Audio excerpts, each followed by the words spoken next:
This podcast is a proud member of the UUOP network.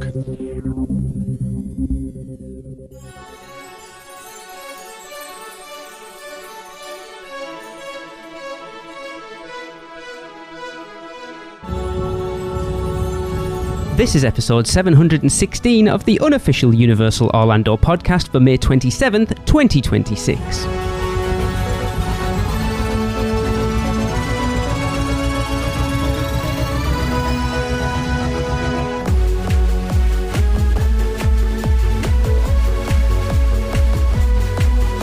Hey everyone, welcome to the show. It is me, I am Lee. I am here with Tracy and Michelle and AI Chris. As the official anniversary of the opening of Epic Universe was last Friday, as of the release of this podcast, I'm so sad we weren't there.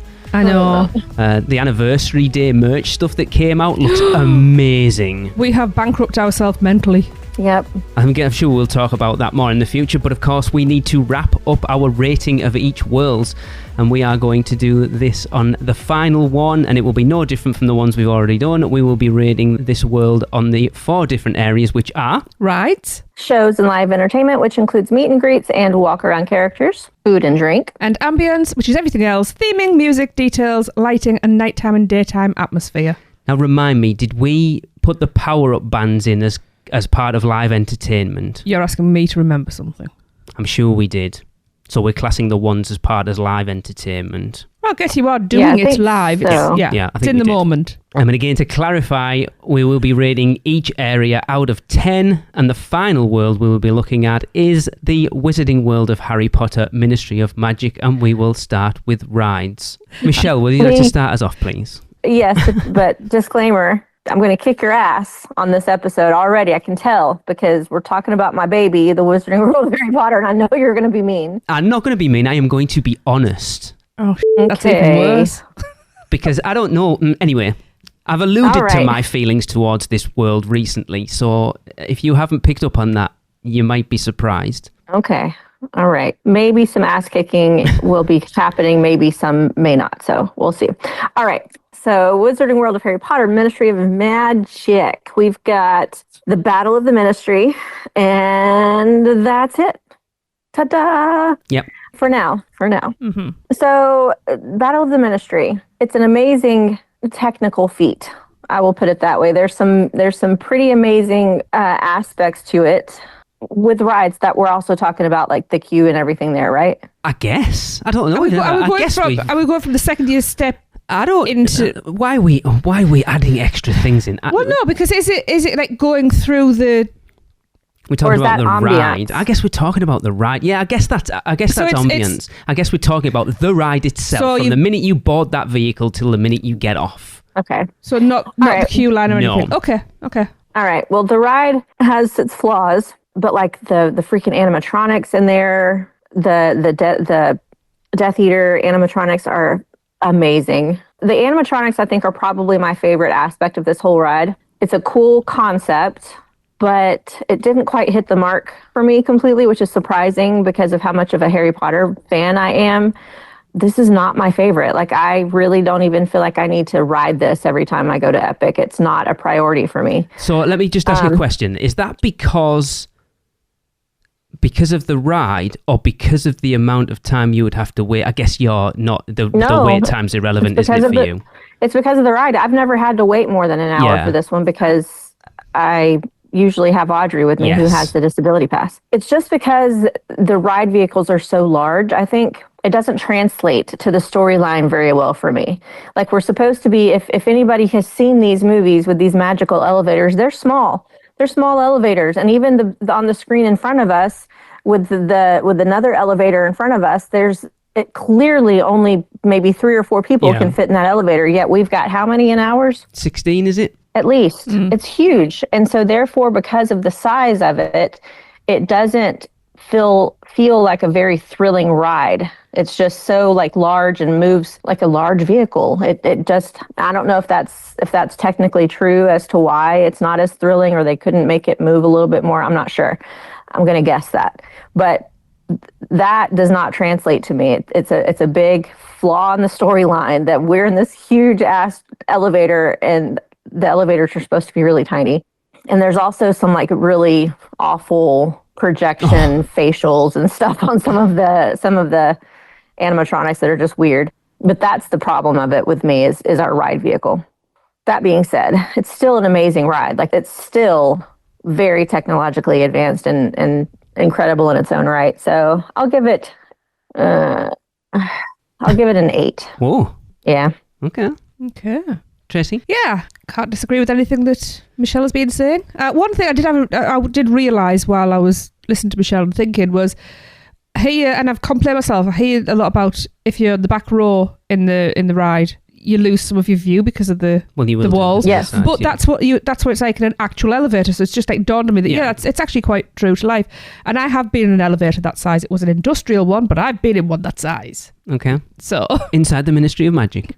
Shh. I'm supposed to tell anybody that. Yeah, I mean, it's not my favourite Harry Potter ride, and it's not my least favourite Harry Potter ride, which you know, it surprised me both ways because I had high expectations of it.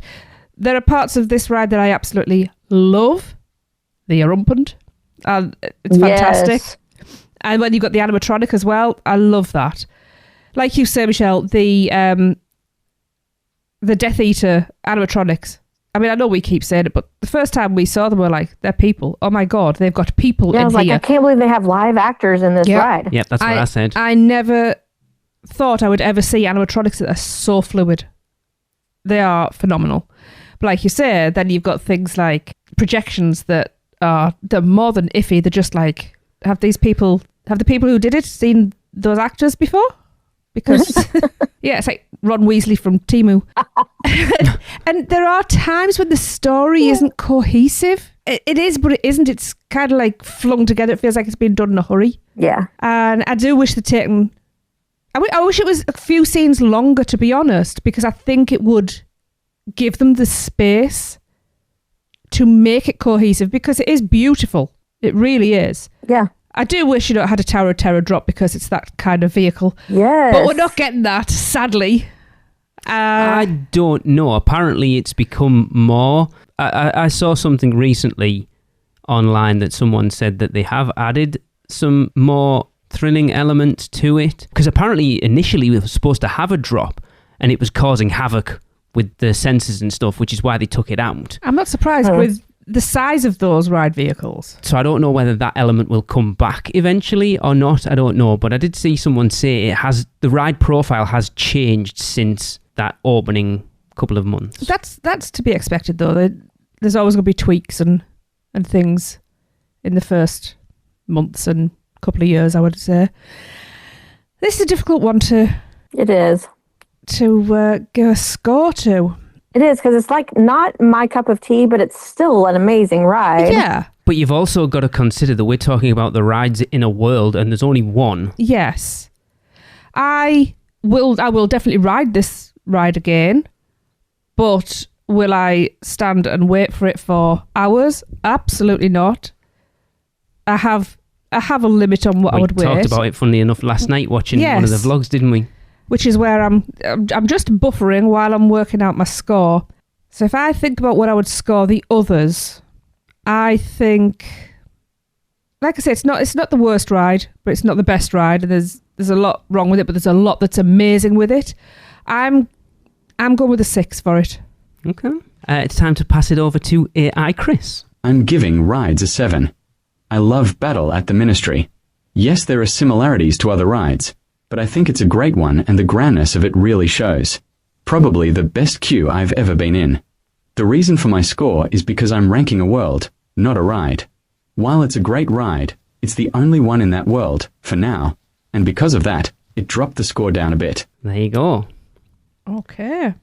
So I very much agree with what Chris had to say. I think I went into riding this for the first time with a lot of expectation. I was expecting it to be Epic Universe or Universal's version of Rise of the Resistance. I wasn't expecting it to do anything new, but just to pull so many elements together to create this fully immersive experience, and it didn't quite do that. I'm guessing the fact that we waited an hour for it the first time we rode it will have definitely played into it, I agree with exactly what Tracy and Michelle have both said. That first Death Eater animatronic blew me away. I was like, oh, holy crap, there's actors in this thing. And then you're like, oh, actually, no, there isn't. So good. But those facial projections are probably the worst I've ever seen. If you look at the Victoria Frankenstein one in the pre-show for Monsters Unchained, same projection system, but looks way better. And she's moving. As far as I'm the worst ones in the Potter one are the ones at the end in the actual like courtroom, and they're not even moving, and it looks bad. Whereas at least the Victoria Frankenstein animatronic is moving, so that facial mapping is even more difficult, and it still looks good. But it proves it can be done. Yeah, and done well. No, maybe it's because that's not based on a real person, so it's easier to do. But it's still got to look like a person. It doesn't matter who. Yeah, but if you get it wrong, it doesn't matter because it's not a familiar face. True. That's kind of just dawned on me. I like I say, I don't know what I was expecting. I was expecting more. We've only ridden it 3 times, and I have enjoyed it more every time I've ridden it. But it's still not up there as like if we were to do our top 10 rides in Universal Orlando right now, it probably wouldn't make my top 10. And the fact that it is the only ride in that world has got to knock the rating down for it overall. So I agree with Tracy. I'm going to give it a 6. Oh, you agree with me? Yeah. It's the first time in 30 years. UUOP is brought to you by the Producers Club. Join today and get bonus episodes, the chance to be a guest host, birthday shoutouts on air, be part of our awesome Facebook community, and more. Head over to uuop.supercast.com to subscribe. Shameless plug. Moving on, we have shows and live entertainment, like we said, and it also includes the interactive ones. So, Tracy. Oh, I hate when I have to go first. I like to plagiarise everybody else. Tough. Okay, so we have Le Cirque Arcanu and the wands. Are we talking interactions with auras and... Yes. Everything that is live entertainment. Hang on, I'm trying to remember a name. Cosmic Akajua. That's the one. I knew it began with a C, but my brain's going, Celestina Warbeck. No, wrong park, brain. There's the 3 wizards, there's the auras, there's Cosmic Akajua, there's Cassandra Trelawney, and there's the band as well. 3 wizards? Yes, there's a Beaubaton, a Hogwarts, and an Ilvermorny. Is it Ilvermorny? Is that what the Wizarding School in America is called? Yeah. Yeah. Well, you know, the land, no, I'm not going to get told off. The world, this world only has one ride, so it needs to have a lot of other things. So the fact that there is so much interactivity is good.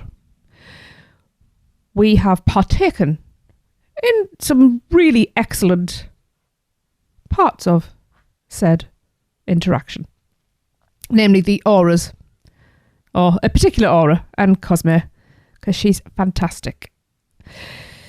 So we haven't done the wands, but we have watched people do the little wand twiddlings, and they're quite good, actually.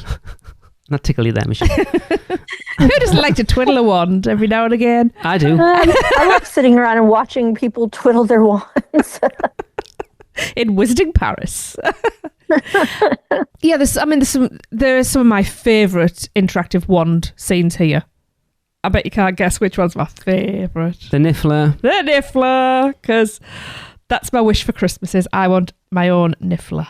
For real. I love all of those. Lee's too tight to buy me an interactive wand, so I've never actually got to play around with We've got interactive ones, just not second generation ones. Yeah, so, he's too tight, as I say. So there you go.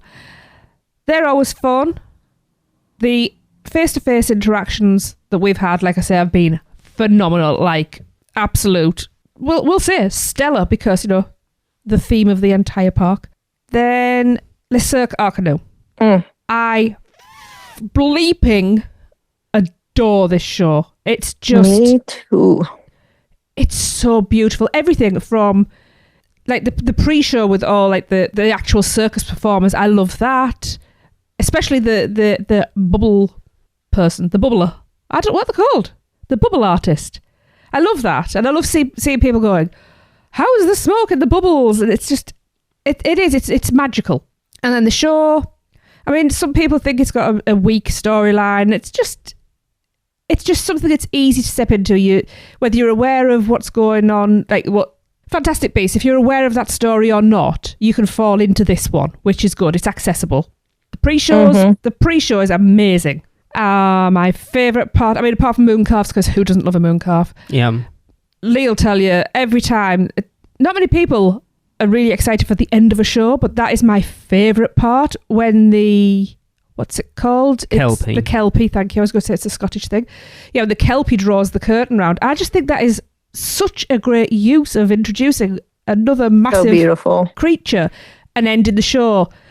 Oh, I love it. And I've never come out of that show unhappy.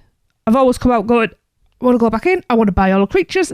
I need to go to the pet shop, Lee. But he won't let me because he's mean. I actually think that this world has a lot of really great live stuff. Never bored in there. So I'm going to give Shows and Live Entertainment an 8. Okay. I know it was a lot of waffle. Sorry, but That was a lot of waffle. I was making very valid points, sir. Well, let's pass it over to AI Chris. I will give Shows and Live Entertainment an 8. Le Cirque Arcanu blew me away the first time we went because I was not expecting a big reveal like that. Plus the theming is solid throughout. We've also gotten to experience a good amount of street entertainment when we were there. We saw wizards from the 1920s that we interacted with, along with the Place Cachet Jazz Band. Great experiences. Okay. I agree with a lot of what's been said. I think this is definitely a world, as far as live entertainment, that is up there with Isle of Burke, 100%. I like Le Cirque Arcanu. I don't love Le Cirque Arcanu. Wow, what is wrong with you? I like that it's a juxtaposition to Untrainable, that it doesn't feel like a theme park show, whereas Untrainable feels like a Broadway production, like a theme park. It feels like a theme park show. I'm glad that this doesn't. May I interject, sir? When you are in the Wizarding world, you are not in a theme park. You are in 1920s Paris. Yes. Let's not get into that because I won't get my ass handed to me. So yes, I like it. I don't love it. I was incredibly disappointed that the first time we saw it with Michelle that it didn't work properly. Because I knew how much that show meant to Michelle. So when the stage rise didn't happen, I was like, oh. Yeah. It's okay. But I like to see that stuff because you see how it's... Yeah, but not for some... I was looking at it from Michelle's point of view. That's the first time she's getting to see that show. I was like, you want to see it seamless, and it wasn't. They reset it really quickly and well, actually, but yeah. Where Ministry of Magic excels is the street entertainment. Yeah. We haven't caught the band properly yet. We caught the back end of it when we were there. Oh, look, the band's there. Just get in. Oh, and that's us for the day. All right. Hang on. Was that when my drink exploded? I can't remember. No, I think there was just me and you on our own. There was. And that's when the top... I don't remember. I'd put something fizzy in a water bottle. Yeah, it expanded and blew the top off. The Cosme Akajua is amazing. Well, there's one specific amazing, and again, they have that knowledge of things, because I was like showing off my dark mark and she was like, who is that? I don't know what that is, but it looks incredibly evil. I was like, oh yeah, of course you don't know what it is. We're in 1920s. Voldemort doesn't exist. And she was cool. The Cassandra Trelawney painting down, I can't remember what that area is actually called. It's something to do with Nicholas Flamel. Is super cool. Oh, so much fun. I didn't know that existed, and you just shouted for me. We haven't seen the students other than opening day when they came. Not opening day, sorry, the media event when they brought them out to kind of open that portal for the first time. So we haven't seen them milling around. But the absolute goat of this area is the Aura. The very specific guy one. He is amazing. And everyone talks about how much Igor is the goat in Epic Universe. I actually think this guy is on a par with him. Yeah. Because he was so quick. Oh. In interacting, because we were throwing curveballs and all sorts at him, and he was like just really playing along. I always think they must really like that, because rather than just the bog standard, people will just stand there not knowing what to say or feeling awkward, or they'll just be like, yeah, okay. But people who are giving back, so that really it was a real people personal experience, because we were going off, like the fact that I had a dark mark and he's like, do you know Gellert Grindelwald? And I'm like, I know of him. He's like, you know of him or you know him? And I was like, oh, I know of him. You need to keep an eye on this guy. He was, I was throwing you under the bus every chance I could get. Probably a good 5 or 10 minutes. He was outstanding. He really was. But we had video of him that we found, didn't we? That was that from? That must have been from media days. And he was just standing. Oh, yeah, me. I was just walking through into that area and he was just stood with his back up against the wall and he side-eyed me as I walked past. It was brilliant. Kept eye contact with the camera the whole time. It was awesome. But I do agree with what Tracy said, that with it only having one ride at the moment, it really needed to excel somewhere else, and it really does. Hard, isn't it? I think because I don't like the Cirque Arcanu as much as I like We've got to. I don't like it now. No, right? It was. I don't love it. I didn't like it. I said I don't like it as much as I like Untrainable.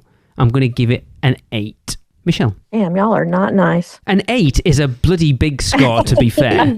I think that the shows and the live entertainment are the reason to go into this world. Like, I freaking love everything about this category in the Wizarding world. The wand experiences, like, top notch. We spent a good bit of time, I think it was me and Audrey, spent a good bit of time, especially at night, the best time to go and play with your wands in the Wizarding world. Do you have a second gen one, Michelle? I do. Of course. It's so good. If you take the time to set up your second gen correctly in the app, the experiences are personalized and it's very cool. Okay. So, like, I could spend hours in there just doing the wand experiences, which is awesome.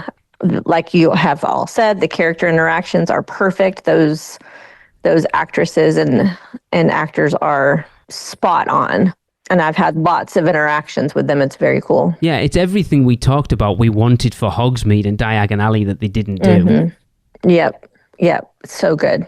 And I love the show. Bawled my eyes out the first time, as you probably remember. Michelle, you bawled your eyes out all day long, to be fair. I did. But it's just so good. Everything about this is just so good. So I'm giving it a 10. Told you. I will add on that. I mean, I love Harry Potter. I love the world of it and the immersion. But I didn't go into this world having the biggest expectations because everything else just seemed to be so much better in my head. And the fact that this is probably my favourite of all the Harry Potter areas. Wow. Because I know it sounds stupid, even when it's busy, I find it relaxing. Yep. Because it's not, we're gonna go to this ride. Like Hogsmeade just feels like you're just like, people are just rushing from one ride to another. And it's quite tight. This, I don't know, it's geared up for hanging out in most of Epic Universes. That's exactly it. And I've said to come and get a drink from the bar on a night and just hang out after dark. Yeah. I think it's because Battle of the Ministry is such a people eater as far as like... Yeah. The queue the line and everything, is so huge in there. Yeah. That's where probably the majority of the people are. Probably. It's just the streets are never overly crowded. Yeah, that's a good point. Okay, moving on to our penultimate area, and that is food and drink, and I will pass it over to AI Chris first. We honestly haven't eaten much here, only drank. The drinks have been good and consistent, with a little show that goes along with it. We are making it a point to eat more next time we are here. Therefore, I'm giving food and drink a 7. Okay, I will go next. This is a difficult one, because we haven't actually eaten a lot of food in here. No. We got to sample the Butterbeer crepe on Media Day. It was good, but it wasn't... If I'd paid $20 for it, I would have been incredibly annoyed. It's not my favourite Butterbeer thing. We've only had drinks from Le Goblet Noir, which I do want to eat in there, because apparently there's a lot of people talking about it being the hidden gem of Epic Universe, because not a lot of people actually realise that it's even there. Are you sure we've only had drinks from Le Goblet Noir? Yes, we got the... Le Goblet Sauvage Noir, whatever it's called, and you threw yours out because it was disgusting. That's the only thing we got in there. So yeah, we've only got drinks from there, and actually getting out was a nightmare. We couldn't find our way out. The team member had to go. It's over there because the exit isn't because it's. It looks like an emergency exit. It's like Toadstool Cafe, where there's one way in and one way out. So you can't go out the way it took us. We were wandering around from room to room, going, "Where the hell's the way out of this place?" So that is somewhere, it's on our list, we've talked about it. Now, our plan on our last trip was to go to Café Le de la Sirène for breakfast, and we did early park admission and then went over there, and the queue for that restaurant at like 9 o'clock in the morning was halfway up the street, so we decided to go over to Oakenstein. It was terrible. But we did go there on our last trip for dinner at like 9 o'clock. That place is stunning. It is probably the most grand restaurant in Epic Universe. Maybe along with Atlantis. I think it's grander. I think from an inside, but Atlantis gives you that view out over the park as well. Yeah, so. but Atlantic is a themed restaurant. Yes, it is true. Whereas this feels like you've actually got into a grand hotel's restaurant. Yeah. So, I know that's theming in itself, but you know what I mean. That's the only place we've eaten. I had some sandwich, I think, which was really good. I think it lost a little bit of its. I know we're not talking about ambience, but it lost a bit of its ambience at that time of night because it was pretty much empty. And it is somewhere we are looking to go back whenever we come back. So again, like Chris, we haven't eaten a lot in here. I can't speak to it that much, but I know as a group we have been to Bar Moonshine. I think I had the dirigible plum juice. That rings a bell. It was okay. It was pretty good. They were all getting smashed while I was on the mocktails, so I can't talk about that. But from what everyone who was with us, there was like 6 of us there, they were all raving about the drinks from Bar Moonshine. So for me, again, only having sampled a couple of things, they were good. I think I'll give it a 7. Michelle. Okay. So I get a butterbeer from here almost every time, which is kind of a given. I have eaten at blah, blah, blah, blah, blah, blah, blah, blah. Café Le de la Sirène? La Sirène.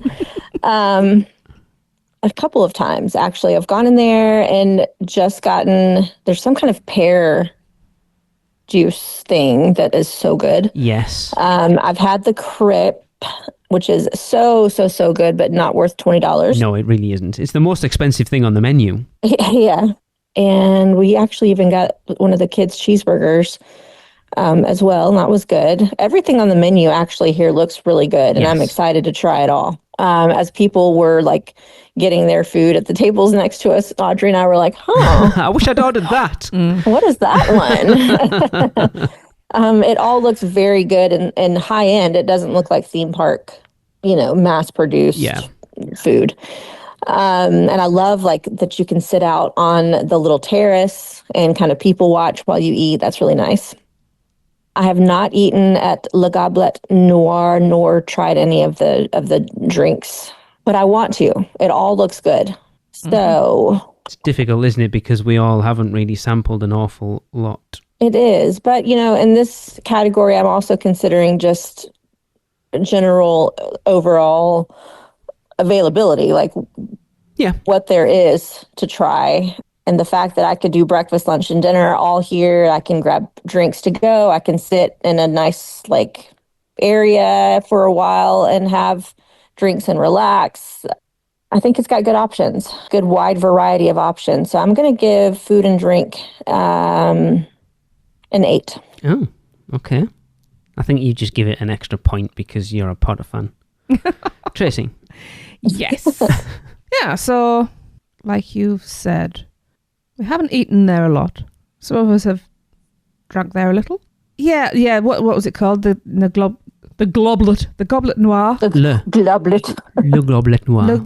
What was that horrible called? I've just been in the app. Oh, it was nasty. It wasn't. It was lovely. I liked it. Glad it was free. No, I was. Oh. I think it was because it was blackcurrant based, wasn't it? Yes. Awful. If you don't like blackcurrant, they might as well just throw some coconut and cilantro in there, and then bleh. Anyway, it is le breuvage sombre de goblet noir, and it is a delicious dark brew conjuring unique flavours of mixed fruit topped with the eyes of Plimpies, yogurt popping pearls for those that don't want eyes of Plimpies. They lie when they say it's delicious. Anyway, so that aside, yes, we have eaten in Café Le de la Sirène, which was late, and like you say, it needs to have more people in there because I think to hear that chatter would be really, really good. And obviously we want to have breakfast there. Do you remember what you had? I know I had the quiche. I had some sandwich. I can't remember specifically. Let me have a look. Yeah, I had the quiche, which was great. Like, really good. But but not enough. The butterbeer crepe is probably my second favourite form of butterbeer, to be quite honest. Oh, I had the baguette du daim.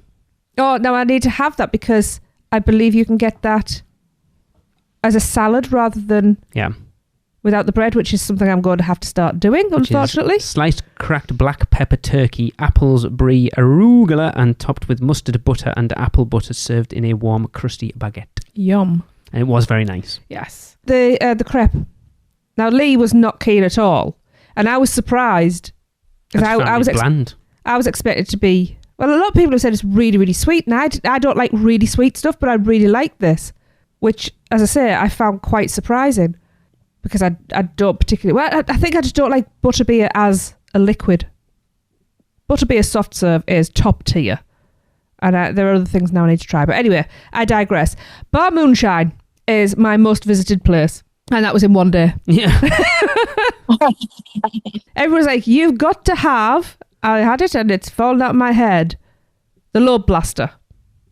And I wasn't sure, because I'm not a huge fan of absinthe. So I had a taste of somebody else's, and I am so glad I didn't get it, because that is not my cup of tea. So I went in and I got an old-fashioned instead, because why break the trend?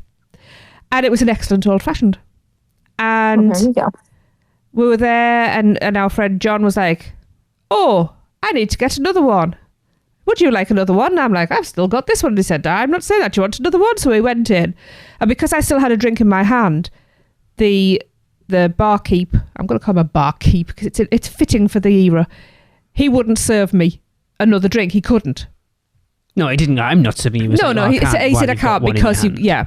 And I was like, I'm from the north of England. This won't last long.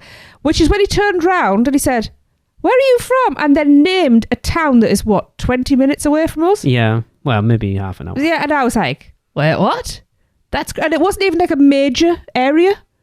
You've got to know, but he spent time over in this neck of the woods. Anyway, he turned around to make drinks, and when he turned back 30 seconds later, my drink was gone. He was like, I thought that'd happen. But alas, and put another one down in front of me. So the interaction there, I mean, I think that also comes into live entertainment, because the banter you get there comes into that. Yeah. Yeah. It's a tiny little bar. It is tiny. But it's set up so well. And the drinks are very, very good in there.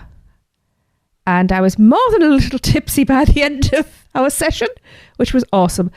I like what I've seen on the menus. There's plenty of choices. The drinks are good. I am going to give food and drink. I'm thinking repeatability. I'm going with an 8. Yep, called it. I wish to go to Liverpool.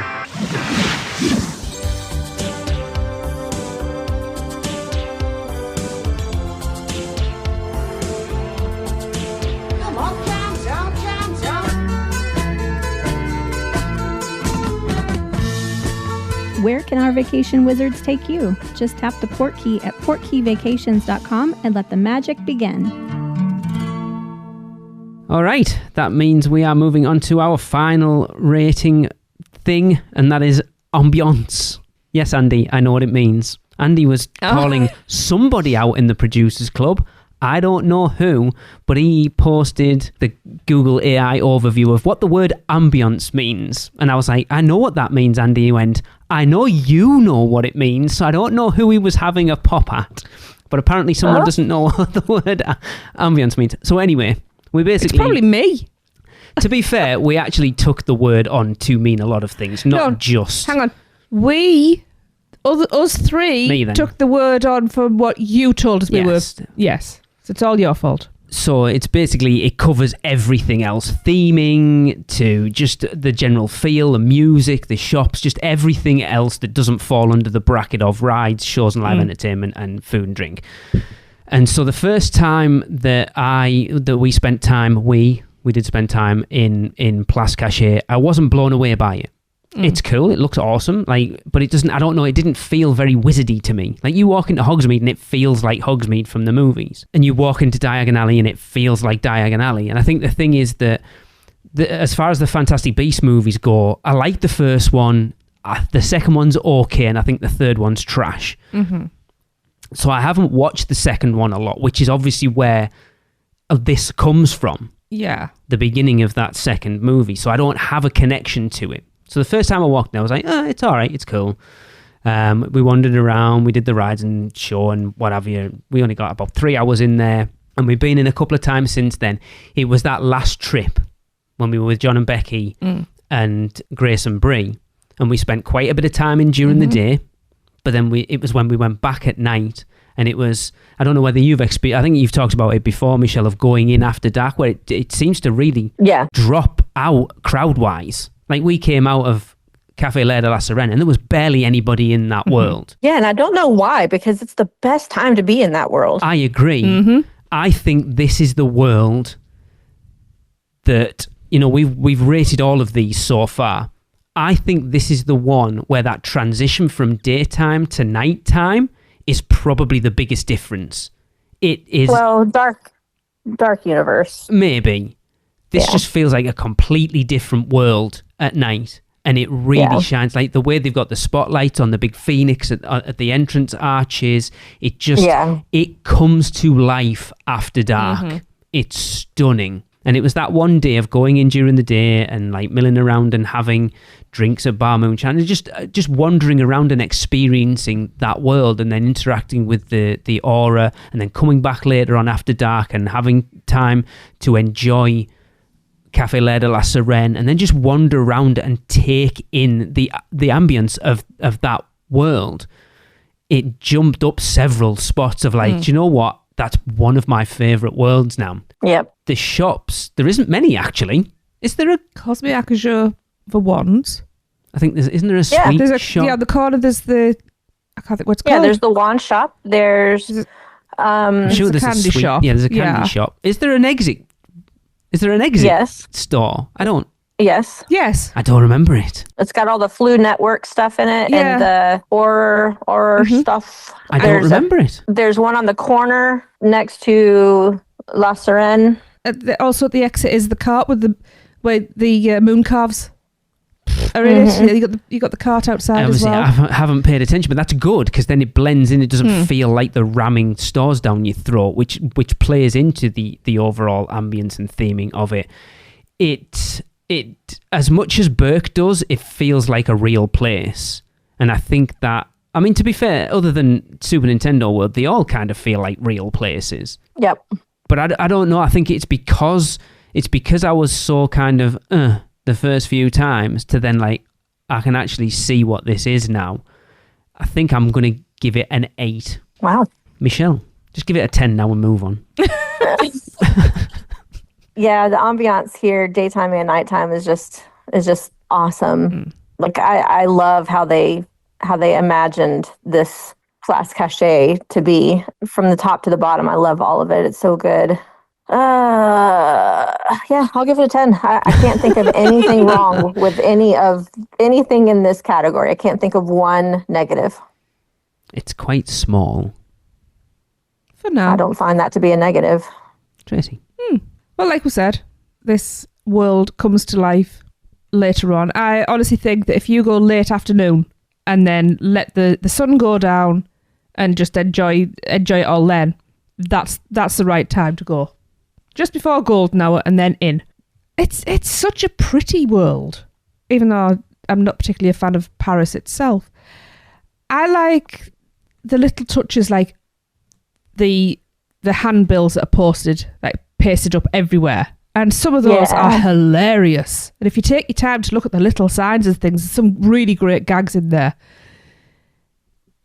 I also like the fact that essentially the pathway is in the shape of my initial.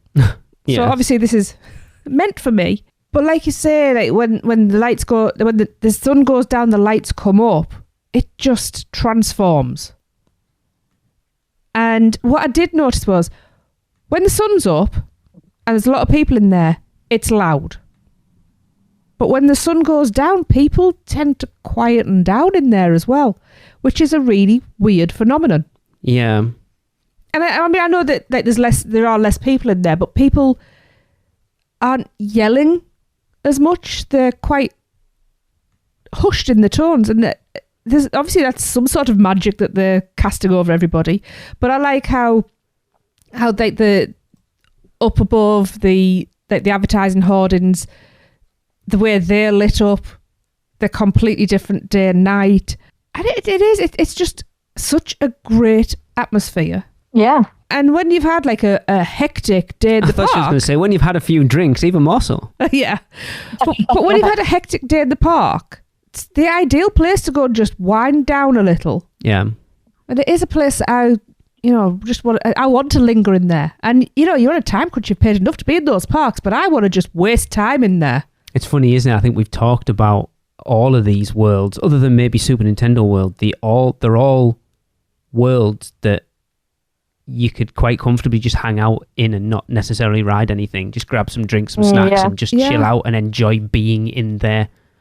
Yep. It's funny because doing all these ratings has made me think about the potential for a show, which would be we as individuals put the worlds in order to go throughout the day, choose the best time slot for each world to get the most out of the look and the feel of it. That could be an interesting thing to do at some point. Yeah. Okay, I've probably delayed enough. Tread water enough. Yeah. I am going to give it a 9. I thought you would. Okay, right. So let's move it over to AI Chris for the final one to wrap it up. I am giving the ambience of Ministry of Magic a 9. Overall, this world hits all the marks it's trying to. When we first went, I told Alexa we could take a photo here and lie to our friends that we are in Paris.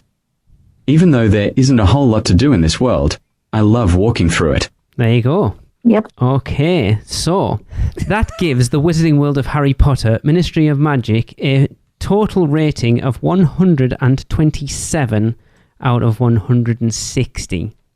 So the final rankings that we've done rating these out of the 5 worlds at Epic Universe, breaking them down into individual things, not ranking them as a whole, in reverse order are... Number 5, Super Nintendo World. Number 4, Celestial Park. Number 3, Dark Universe. Number 2, the Wizarding World of Harry Potter, Ministry of Magic. And number 1, drum roll please, if you haven't worked it out for yourself already. Dun, dun, dun, dun, Isle of Berk.